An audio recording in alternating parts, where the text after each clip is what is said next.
নীতিবিদ্যা, সাধারণ নীতিবিদ্যা। নীতিবিদ্যা সম্পর্কে William lily কি বলেছেন?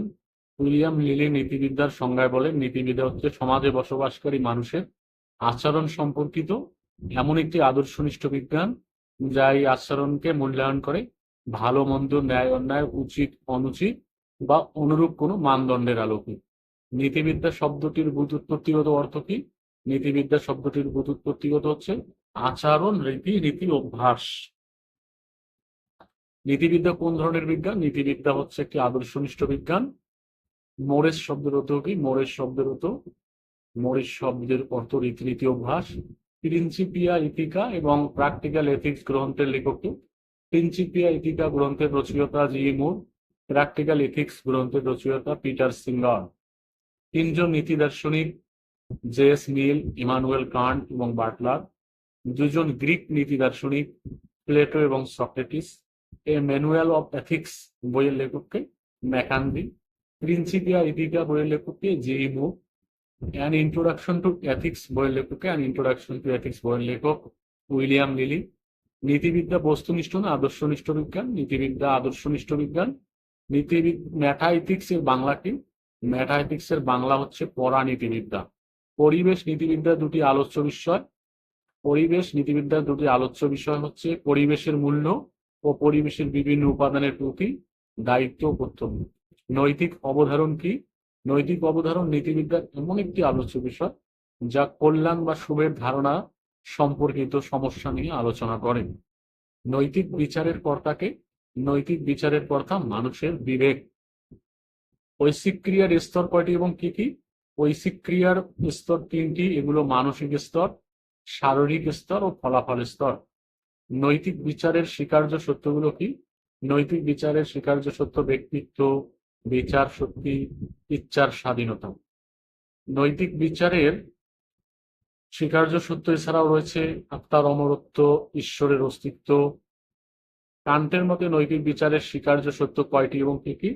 জার্মান দার্শনিক ইমানুয়েল কান্টের মতে নৈতিক বিচারের স্বীকার্য সত্য তিনটি, যথা ইচ্ছার স্বাধীনতা, আত্মার অমরত্ব এবং ঈশ্বরের অস্তিত্ব। ইচ্ছার স্বাধীনতা কি? ইচ্ছার স্বাধীনতা বলতে বোঝায় বিভিন্ন বিকল্প কাজের মধ্যে একটিকে নির্বাচন করতে করে তা সম্পাদন করার সামর্থ্য বা ক্ষমতাকে। ইচ্ছার স্বাধীনতা সম্পর্কিত মতবাদ কয়টি এবং কি কি? ইচ্ছার স্বাধীনতা সম্পর্কে চারটি মতবাদ পাওয়া যায়, যথা নিয়ন্ত্রণ বা অদিষ্টবাদ, নিয়ন্ত্রণবাদ, অনিয়ন্ত্রণবাদ এবং আত্মনিয়ন্ত্রণবাদ। নিয়ন্ত্রণবাদ কি? নিয়ন্ত্রণবাদের মূল কথা হচ্ছে সবকিছু নিয়ন্ত্রিত, মানুষের ইচ্ছার কোনো স্বাধীনতা নেই। ঐচ্ছিক ক্রিয়া কি? ঐচ্ছিক ক্রিয়া হলো সেই ক্রিয়া যা মানুষ নিজের ইচ্ছা স্বেচ্ছায় সম্পাদন করে।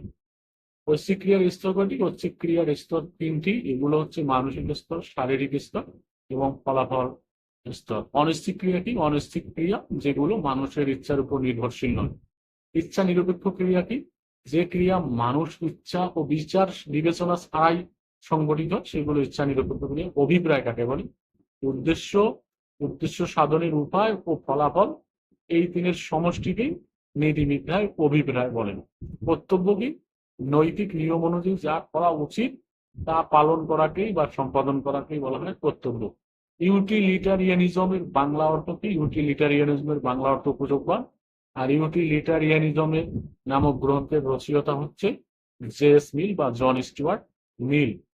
উপযোগবাদ কি? উপযোগবাদ হলো সেই সুখবাদী মতবাদ যা সর্বাধিক সংখ্যক মানুষের সর্বাধিক পরিমাণ সুখকেই নৈতিক বিচারের একমাত্র মানদণ্ড মনে করে। দুইজন উপযোগবাদী দার্শনিক জেরেমি বেনথাম এবং জন স্টুয়ার্ট মিল। সুখবাদের গণনীয় কি? সুখবাদের গণনাপত্র প্রণালী কি? যে উপাদানগুলোর মাধ্যমে সুখের পরিমাণ নির্ধারণ করা হয় সেগুলোকে সুখবাদের গণনীয় বলে। সুখবাদ কত প্রকার ও কি কি? সুখবাদ প্রধানত দুই প্রকার, যথা মনস্তাত্ত্বিক সুখবাদ এবং নৈতিক সুখবাদ। মনস্তাত্ত্বিক সুখবাদ কি? যে মতবাদ মনে করে মানুষ সবসময় নিজের সুখ কামনা করা উচিত তাকে বলা হয় মনস্তাত্ত্বিক সুখবাদ। স্থূল সুখ কি? যে মত অনুসারে সুখের পরিমাণের সাহায্যে সুখের মূল্য বিচার করা হয় তাকে স্থূল সুখবাদ বলে। নৈতিক সুখবাদ কি? যে মতবাদ অনুসারে মানুষের সবসময় সুখ অন্বেষণ করা উচিত তাকে নৈতিক সুখবাদ বলে।